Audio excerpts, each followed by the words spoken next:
और चलिए शुरुआत करते हैं उत्तराखंड के खास बुलेटिन की बड़ी खबर के साथ। सीएम पुष्कर सिंह धामी ने पूर्व मुख्यमंत्री विजय बहुगुणा से मुलाकात की है। ये मुलाकात निश्चित तौर पर बेहद महत्वपूर्ण रही, जहां सीएम धामी और विजय बहुगुणा के बीच में शिष्टाचार भेंट हुई। राज्य की प्रगति विकास को लेकर चर्चा हुई है। मुख्यमंत्री आवास में मुलाकात की तस्वीरें सामने आई है, जहां मध्य प्रदेश के समसामयिक विषयों पर चर्चा हुई है। साथ ही राज्य के विकास से संबंधित विषयों पर विचार विमर्श किया गया। तो ये बड़ी खबर आपकी टीवी स्क्रीन पर साझा कर रहे हैं। सीएम धामी ने पूर्व मुख्यमंत्री विजय बहुगुणा से मुलाकात की है।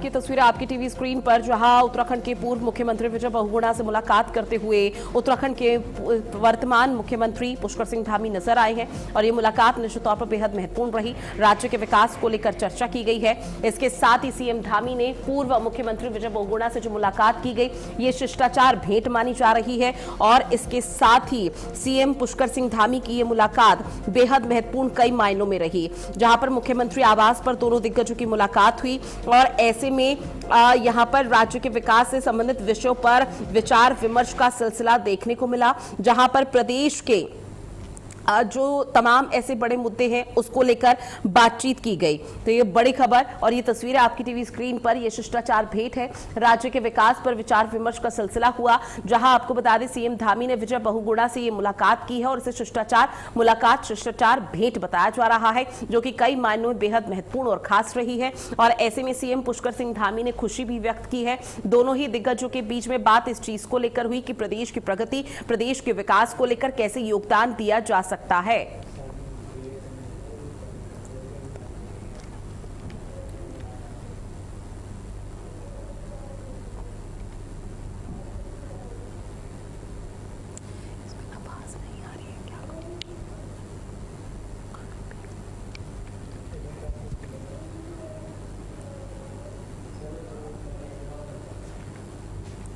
अब बात अगली खबर की। मुख्यमंत्री पुष्कर सिंह धामी आज चमोली जिले के गोपेश्वर में जन जन की सरकार जन जन के द्वार कार्यक्रम में शिरकत करते हुए नजर आए।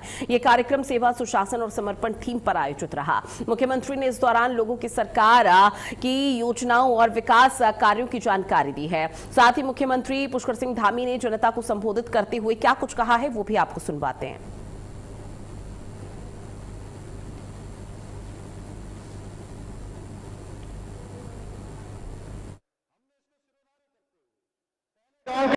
इसी जनपद के बाबा बद्री विशाल के बैकुंठ धाम जिसको कहते हैं, उस स्थान से माड़ा गांव, जिस गांव को भारत का अंतिम गांव कहा जाता था, वहीं पर उन्होंने घोष किया था कि अब माड़ा गांव और माड़ा गांव जैसे जो सीमांत के गांव हैं, अब वो अंतिम गांव नहीं होंगे, बल्कि वो भारत के पहले गांव होंगे भाइयों बहनों। और तब से हमने इसको सिरोधार्य करते हुए पहले गांव के रूप में इनका विकास करने का मंत्र लिया है। और माननीय प्रधानमंत्री जी ने बाबा केदार के धाम से एक बात उनके मुंह से निकली थी और उन्होंने इस बात का हर एक जगह पर उल्लेख किया कि जब वो दर्शन करके बाबा के निकले, उनके मुंह से निकला कि 21वीं सदी का ये तीसरा दशक उत्तराखंड का दशक होगा। भाइयों बहनों, बाबा केदार के आगमन से निकला प्रधानमंत्री जी का ये कथन, ये कोई सामान्य वक्तव्य नहीं था, ये सामान्य वाक्य नहीं था, बल्कि देवभूमि की मिट्टी और यहाँ के लोगों की ताकत पर उनका अटूट और पवित्र भरोसा था। और हमारी सरकार का संकल्प है कि आदरणीय प्रधानमंत्री जी के द्वारा जो शब्दों को कहा गया है, उन शब्दों को चरितार्थ जब तक हम नहीं कर देते हैं, तब तक हम निरंतर कार्य करते रहेंगे, निरंतर अनवरत रूप से अपने कार्य को आगे बढ़ाते रहेंगे।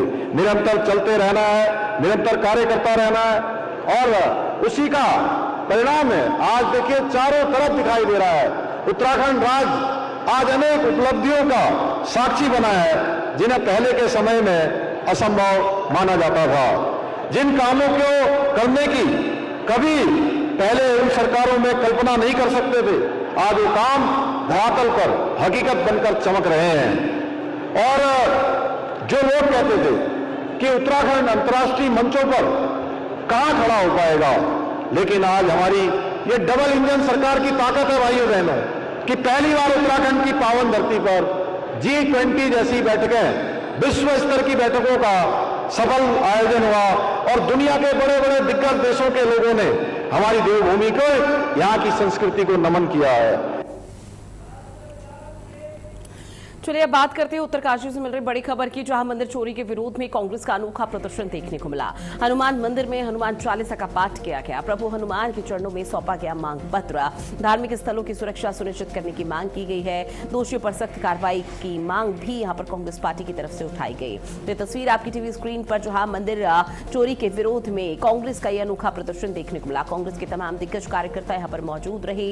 हनुमान मंदिर में हनुमान चालीसा का पाठ किया गया। इसके साथ ही प्रभु हनुमान के चरणों में सौंपा गया मांग पत्र, जिसमें न सिर्फ धार्मिक स्थलों की सुरक्षा सुनिश्चित करने की मांग की गई है, बल्कि आरोपियों पर सख्त कार्रवाई करने की बात भी कही गई है। दोषियों पर सख्त कार्रवाई की उठाई गई कांग्रेस पार्टी की तरफ से मांग, क्योंकि बद्रीनाथ से अभी जो चढ़ावा चोरी और हेरफेर का मामला सामने आया, उसको लेकर कांग्रेस का यह कहना है कि वो बहुत ज्यादा आहत है। राम मंदिर का मसला अभी यहां पर शांत भी नहीं हुआ था कि अब बद्रीनाथ मंदिर से इस तरह की खबरें सामने आ रही है, जो कि हर किसी को यहां पर परेशान करती हैं। अब इसको लेकर कांग्रेस पार्टी का यह अनोखा प्रदर्शन की तस्वीर है आपकी टीवी स्क्रीन पर, जहां मंदिर चोरी के विरोध में कांग्रेस ने अनोखी तरीके से प्रदर्शन किया, अपनी नाराजगी जताई। हनुमान मंदिर में हनुमान चालीसा का पाठ किया, गायन किया, जिसके बाद प्रभु हनुमान जी के चरणों पर एक मांग पत्र रखा, जिसमें कई पॉइंट्स लिखे गए हैं, मेंशन किए गए हैं बिंदुओं को, जिसमें सबसे पहले ये मांग की गई कि जो भी आरोपी हैं, जिन्होंने चोरी की है, जिन्होंने इस तरह का कृत्य और पाप करने का काम किया है, उनको बख्शा नहीं जाना चाहिए। उन पर सख्त कार्रवाई करने की मांग भी यहां पर की गई है। साथ ही ये कहा है कि राज्य सरकार को सद्बुद्धि दे, क्योंकि राज्य सरकार इस पूरे मामले पर हीला हवाली बरत रही है, लापरवाही बरत रही है। इसके साथ ही मंदिर की जो सुरक्षा है उसे सुनिश्चित करने की मांग भी कांग्रेस पार्टी की तरफ से उठाई गई है।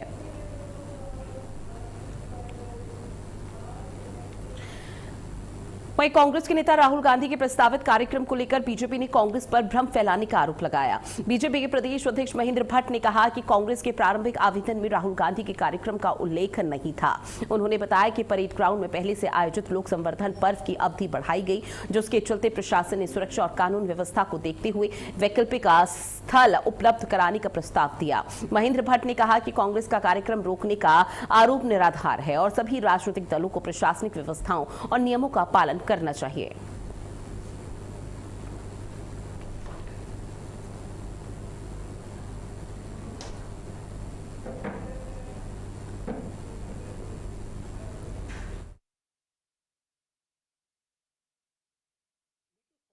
का कांग्रेस का एक घिसा पीटा कार्यक्रम है, पूरी तरह राजनीतिक कार्यक्रम है और एक राजनीतिक षड्यंत्र इसको मैं कहूंगा।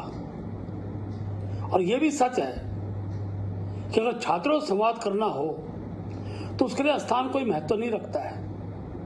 उन्होंने क्या बोलकर स्थान की बुकिंग की, प्रतिभागी पहले से तय है, उत्तर भी पहले से तय है। इसलिए इस प्रकार का ड्रामा करने के लिए जो राहुल गांधी उत्तराखंड आ रहे हैं, उसका कोई असर उत्तराखंड में पड़ने वाला नहीं है। यहाँ की जनता बुद्धिजीवी है, वो जानती है कि चुनावी वर्ष में इन कार्यक्रमों का क्या हर्ष होता है। कांग्रेस हर बार चुनाव के समय गुमराह करने के लिए उत्तराखंड आती है। इस बार साथ ही राज्य सरकार की गेम चेंजर योजना के तहत निःशुल्क नोटबुक वितरण अभियान का शुभारंभ शिक्षा मंत्री डॉक्टर धन सिंह रावत ने देहरादून स्थित पीएम श्री राजकीय बालिका इंटर कॉलेज राजपुर रोड से किया। इस योजना के अंतर्गत सरकारी और सहायता प्राप्त विद्यालयों में अध्ययनरत विद्यार्थियों को निःशुल्क नोटबुक उपलब्ध कराई जाएंगी। देहरादून जनपद में करीब 4.70 लाख, जबकि पूरे प्रदेश में लगभग 35 लाख नोटबुक वितरित किए जाएंगे। मंत्री ने कहा कि सरकार का उद्देश्य हर विद्यार्थी तक आवश्यक अध्ययन सामग्री पहुंचाकर गुणवत्ता और छात्र केंद्रित शिक्षा को बढ़ावा देना है। कार्यक्रम में छात्राओं को प्रतीकात्मक रूप से नोटबुक भी वितरित की गई है और ये तस्वीर उसी कार्यक्रम की आपको दिखा रहे हैं, जहां पर मंत्री धन सिंह रावत पहुंचे, बच्चों को न सिर्फ संबोधित किया बल्कि छात्रों को यहां पर प्रतीकात्मक तौर पर नोटबुक भी वितरित की है। और साथ ही शिक्षा के क्षेत्र में क्या कुछ बदलाव आने वाले समय पर उत्तराखंड में किए जाएंगे, उसको लेकर जिक्र करते हुए नजर आए। छात्र हितैषी शिक्षा पर सरकार का फोकस है। निःशुल्क नोटबुक योजना का जो शुभारंभ किया गया है, उसमें प्रतीकात्मक यहां पर नोटबुक भी छात्रों को वितरित की गई। साथ ही राज्य में एसआईआर के पहले चरण के बाद ड्राफ्ट मतदाता सूची जारी कर दी गई है। अब इस सूची में आपको बता दें 71,33,785 मतदाताओं के नाम शामिल हैं। राज्य में मतदान केंद्रों की संख्या भी बढ़ाकर 11,733 से 12,543 कर दी गई है। अब 14 जुलाई से 13 अगस्त तक मतदाता अपने दावे और आपत्तियां दर्ज करा सकेंगे, जबकि अंतिम मतदाता सूची 15 सितंबर को जारी होगी। साथ ही अपर मुख्य निर्वाचन अधिकारी डॉक्टर विजय कुमार जोगदंडे ने बताया कि जिन पात्र लोगों का नाम सूची में नहीं है वो फॉर्म 6 के जरिए आवेदन कर सकते हैं। इसके साथ ही घोषणा पत्र देना अनिवार्य होगा। वहीं नाम हटाने के लिए फॉर्म 7 और जानकारी में सुधार के लिए फॉर्म 8 का इस्तेमाल भी किया जाएगा।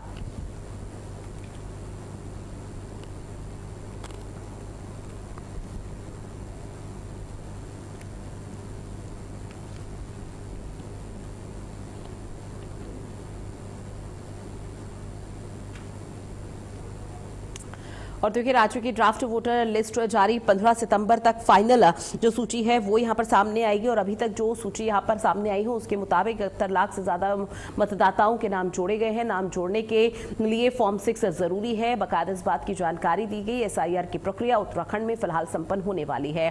15 सितंबर की वो तारीख जब फाइनल मतदाता सूची जारी कर दी जाएगी। राज्य की ड्राफ्ट वोटर लिस्ट को लेकर 71 लाख से ज्यादा मतदाता शामिल हैं। और इसके साथ ही आपको बता दें कि नाम जोड़ने के लिए फॉर्म 6 जरूरी है। साथ ही ये भी बाकायदा लोगों को बताया जा रहा है और जागरूक किया जा रहा है कि किस फॉर्म का इस्तेमाल कब करना है। फॉर्म 8 का इस्तेमाल किया जाएगा सुधार और जानकारी के लिए। फॉर्म 7 नाम हटाने के लिए होगा और फॉर्म 6 के लिए भी लगातार जानकारी साझा की जा रही है कि आवेदन कर सकते हैं फॉर्म 6 के आधार पर। और लगातार लोगों को कहा जा रहा है कि ज्यादा से ज्यादा संख्या में लोग पहुंचे और अपना नाम इसमें जोड़े, शामिल करें, ताकि एसआईआर की जो प्रक्रिया उत्तराखंड में संपन्न हो जाए, समाप्त हो जाए, तो उस दौरान कोई भी अछूता इस प्रक्रिया से ना रहे। और साथ ही घोषणा पत्र देना अनिवार्य भी किया गया है। वहीं नाम हटाने के लिए फॉर्म 7 और जानकारी में सुधार के लिए फॉर्म 8 का इस्तेमाल करने की बात भी लगातार की जा रही है। तो एसआईआर के प्रति लगातार राज्य सरकार की तरफ से भी सहयोग की बात लोगों से की गई थी।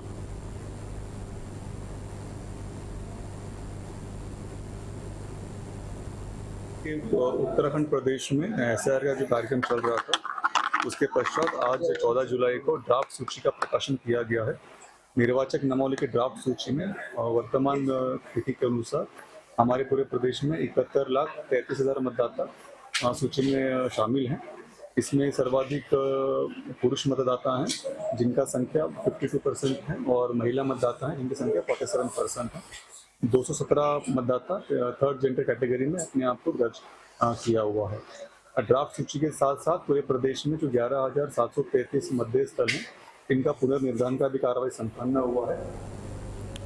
साथ ही उत्तराखंड में हवाई कनेक्टिविटी को मजबूत करने की तैयारी तेज हो गई है। देहरादून सचिवालय में नागरिक उड्डयन विभाग की समीक्षा बैठक में मुख्य सचिव आनंद बर्धन ने प्रदेश को हेलीपोर्ट और हेलीपैड से सैचुरेट करने के निर्देश दिए हैं। उन्होंने सभी जिला मुख्यालयों को देहरादून से हवाई सेवा से जोड़ने पर फोकस किया। उधम सिंह नगर के पराग फार्म में भी राज्य की अपनी एविएशन अकेडमी बनाने के लिए निर्देश दिए गए।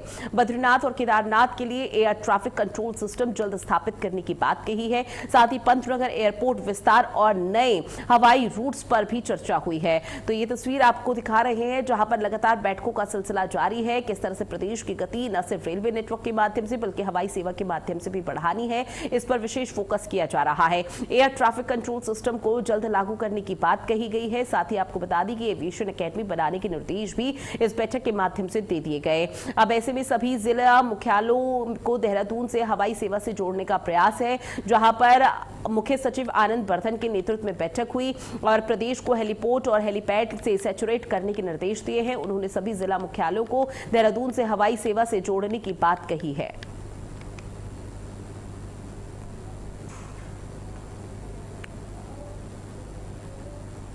अब बात अगली खबर की। देहरादून में ग्रामीण विकास मंत्री भरत सिंह चौधरी ने ग्रामीण महिलाओं को सफल उद्यमी बनाने के उद्देश्य से भूली कार्यक्रम का शुभारंभ किया है। ये पहल उत्तराखंड राज्य ग्रामीण आजीविका मिशन और IIM काशीपुर के सहयोग से संचालित होगी। कार्यक्रम के तहत स्वयं सहायता समूहों से जुड़ी हुई 150 महिला नेतृत्व वाले उद्यमों का चयन कर उन्हें तकनीक, वित्तीय, प्रबंधकीय और विपणन सहायता दी जाएगी। साथ ही चैलेंज फंड के जरिए अनुदान और 0% ब्याज पर 100 सॉफ्ट लोन भी उपलब्ध कराया जाएगा। सरकार का लक्ष्य महिला उद्यमिता को बढ़ावा देकर ग्रामीण अर्थव्यवस्था को और रोजगार को मजबूत करना है। आपको बता दें कि उत्तराखंड में भूली जो कार्यक्रम का आयोजन है, भूली का मतलब बहन होता है, छोटी बहन, और उसी के तहत छोटी बहनों के लिए प्रदेश की महिलाओं के लिए इस तरह के कार्यक्रम का आयोजन किया गया है, जहां 150 महिला उद्यमियों को सहयोग मिलता हुआ नजर आएगा।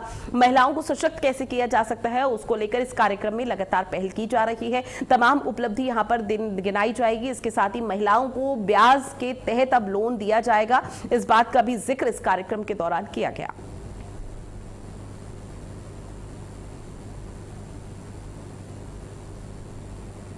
तो शून्य ब्याज पर अब सॉफ्ट लोन मिलेगा महिलाओं को। और भूली कार्यक्रम का जो शुभारंभ हुआ, जहां पर तमाम दिग्गजों की उपस्थिति रही। भूली का मतलब उत्तराखंड में फिलहाल छोटी बहन को कहा जाता है, और छोटी बहन जो प्रदेश की महिलाएं हैं उन्हें छोटी बहन से संबोधित किया गया कि बहनों को कैसे लाभ पहुंचाया जा सकता है, उसका जिक्र इस खास कार्यक्रम में हुआ। हरिद्वार में सिंगल यूज प्लास्टिक के खिलाफ अब तक की सबसे बड़ी कार्रवाई की गई है। नगर निगम, तहसील प्रशासन और पुलिस की संयुक्त टीम ने खड़खड़ी स्थित एक गोदाम पर छापेमार कार्रवाई कर करीब 5 टन प्रतिबंधित सिंगल यूज प्लास्टिक जब्त की।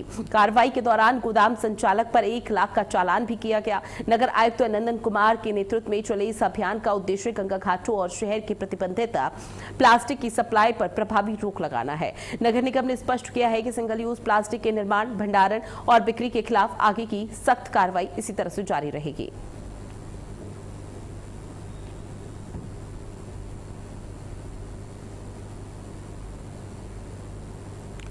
तो देखिए हरिद्वार की तस्वीरें, जहां पर ये अब तक की सबसे बड़ी कार्रवाई बताई जा रही है। 5 टन प्रतिबंधित प्लास्टिक जब्त किए गए हैं। सिंगल यूज प्लास्टिक को लेकर कार्रवाई की गई। गोदाम संचालक पर 1 लाख का यहां पर बकायदा जुर्माना लगाया गया। साथ ही उधम सिंह नगर पुलिस ने फर्जी और संदिग्ध शस्त्र लाइसेंस के खिलाफ बड़ा अभियान शुरू किया। एसएसपी अजय गणपति के निर्देश पर गठित 3 टीमों ने जिले के 678 शस्त्र लाइसेंसों की जांच की है, जिसमें 108 लाइसेंस संदिग्ध पाए गए। पुलिस ने कार्रवाई करते हुए तकरीबन 94 शस्त्र लाइसेंस अपने कब्जे में लिए, जबकि 119 शस्त्र लाइसेंस धारकों से उनके हथियार जमा कराए गए। एसएसपी ने बताया कि जांच में कई संदिग्ध लाइसेंस पंजाब से बने पाए गए हैं। अब विशेष टीम दूसरे राज्यों में जाकर लाइसेंस की जांच करेगी और फर्जी पाए जाने पर कार्रवाई की जाएगी।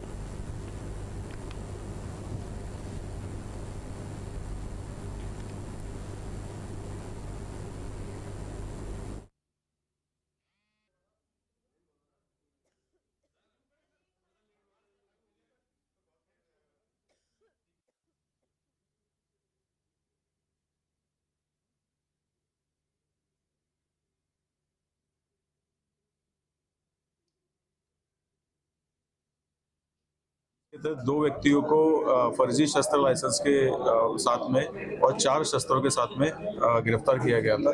उस दौरान पूछताछ में जो तथ्य सामने आए थे उसमें ये पता चला था कि उधम सिंह नगर जनपद में काफ़ी संख्या में बाहरी राज्यों से शस्त्र बने हुए हैं, शस्त्र लाइसेंसेस बने हुए हैं और बाहरी राज्यों से ही शस्त्र क्रय किए गए हैं। और उसमें से 94 लाइसेंसेस ऐसे हैं जो पुलिस ने अपने कब्जे में लिए हैं। उसके अलावा 119 शस्त्र हमने कब्जे में लिए हुए हैं।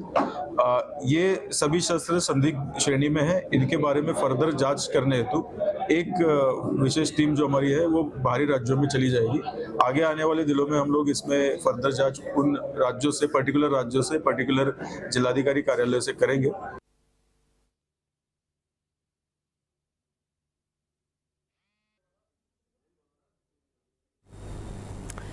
अगली खबर, जहां गोपेश्वर में तेज रफ्तार ट्रक की टक्कर से एक बाइक सवार युवक की दर्दनाक मौत हो गई। हादसा रीसा फैक्ट्री बाईपास मोड़ पर हुआ। पुलिस के मुताबिक ट्रक चालक रास्ते में कई वाहनों को टक्कर मारते हुए भाग रहा था। पुलिस ने उसे रोकने का प्रयास भी किया, रोकने की कोशिश की, लेकिन वो बैरिकेड तोड़कर आगे निकल गया। इसके बाद उसने बाइक को जोरदार तरीके से टक्कर मार दी, जो हादसे में युवक ट्रक के नीचे फंस जाता है। साथ ही जेसीबी की मदद से उसे बाहर निकालकर अस्पताल ले जाया गया, जहां डॉक्टर ने उसे मृत घोषित कर दिया। पुलिस ने ट्रक चालक को गिरफ्तार कर मामले की जांच शुरू कर दी है। स्थानीय लोगों ने तेज रफ्तार ट्रकों पर सख्त कार्रवाई की मांग करते हुए पुलिस की कार्यप्रणाली पर सवाल उठाने शुरू कर दिए हैं।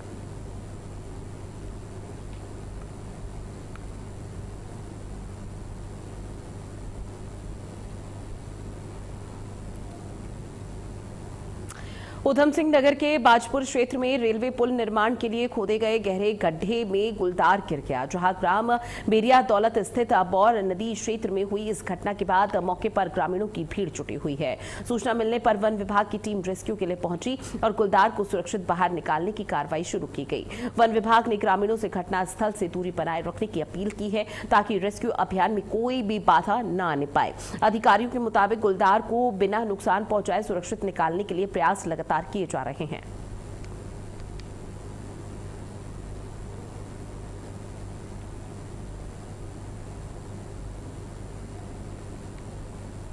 साथ ही देहरादून के उत्तरांचल प्रेस क्लब में राम मंदिर समिति और श्री जगन्नाथ यात्रा आयोजन समिति ने संयुक्त प्रेस वार्ता की। 29वीं गुंडीचा श्री जगन्नाथ यात्रा की जानकारी दी गई। समिति ने बताया कि ओडिशा के श्री जगन्नाथपुरी मंदिर की परंपरा पर आधारित ये भव्य यात्रा 16 जुलाई 2026 को देहरादून में निकाली जाएगी। जहां आपको बता दें कि आयोजन समिति के पदाधिकारियों ने बताया कि ये यात्रा पिछले 29 सालों से लगातार आयोजित की जा रही है। यात्रा में भगवान श्री जगन्नाथ, बलभद्र और माता सुभद्रा के भव्य झांकी निकाली जाएगी, जिसमें बड़ी संख्या में श्रद्धालु शामिल होंगे। समिति ने सभी धर्म प्रेमियों से यात्रा में शामिल होकर आयोजन को सफल बनाने की अपील की है।